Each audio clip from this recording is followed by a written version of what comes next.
Her Excellency, my sister and friend Mia Mottley, the Prime Minister of Barbados, Excellencies, ladies and gentlemen, it is a pleasure to join you today, and I extend my heartfelt thanks to the Government of Barbados and the SEforALL team for bringing us together for this critical forum.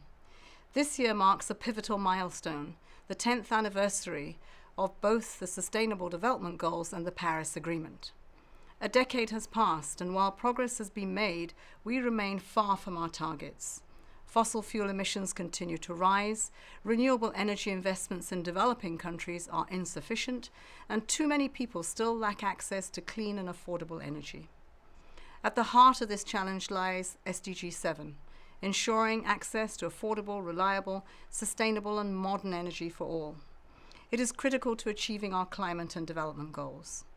However, we cannot ignore the scale of the challenges we face: a lack of accessible and affordable finance, severe debt distress, and high capital costs. Yet the solutions are within our reach: reforming the international financial architecture, creating coherent policy and regulatory frameworks, updating risk assessments to account for climate risks, and leveraging innovative finance to unlock capital at scale. This year's forum is particularly significant, as it marks the first time it has been held in the Caribbean, a region that exemplifies both the promise and the peril of energy transitions. While electricity access is near universal, there remains a heavy dependence on expensive and polluting fossil fuel imports. Barbados, our host, is already leading the way, setting a bold example with its commitment to 100% renewable energy by 2030. This level of ambition must be embraced worldwide to drive a just and sustainable energy future. Excellencies, 2025 is the turning point. The solutions do exist, the technology is here, and the economics are favorable. But time is running out. We've just 5 years to 2030 to close the energy access gap and to halve emissions if we're to stay on track for our 1.5-degree target. The urgency for bold collective action cannot be overstated.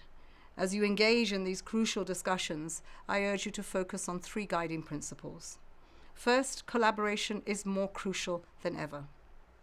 We must work together across sectors, ministries, actors, and regions to make progress. This means collaboration between government ministries, between state and non-state actors, between multilateral, regional, and national development banks, and by working closely with the UN resident coordinators to ensure alignment with national priorities and accelerate implementation on the ground. Second, creativity is needed to address the complexities of our diverse challenges. Some countries must modernize utility-scale grids to integrate renewables and phase out coal and gas, while others will expand decentralized and flexible renewable-powered systems. Innovation is the key to unlocking solutions that work for all contexts. Third, coherence between national energy strategies, development priorities, and climate ambition. This will all be essential. Action to accelerate SDG 7 must be fully aligned with the transition away from fossil fuels. National climate plans and NDCs, due before COP30 in Brazil, must serve as roadmaps for transforming economies and societies to be 1.5 Celsius aligned, resilient and prosperous. The United Nations stands with you to turn these principles into decisive actionable outcomes.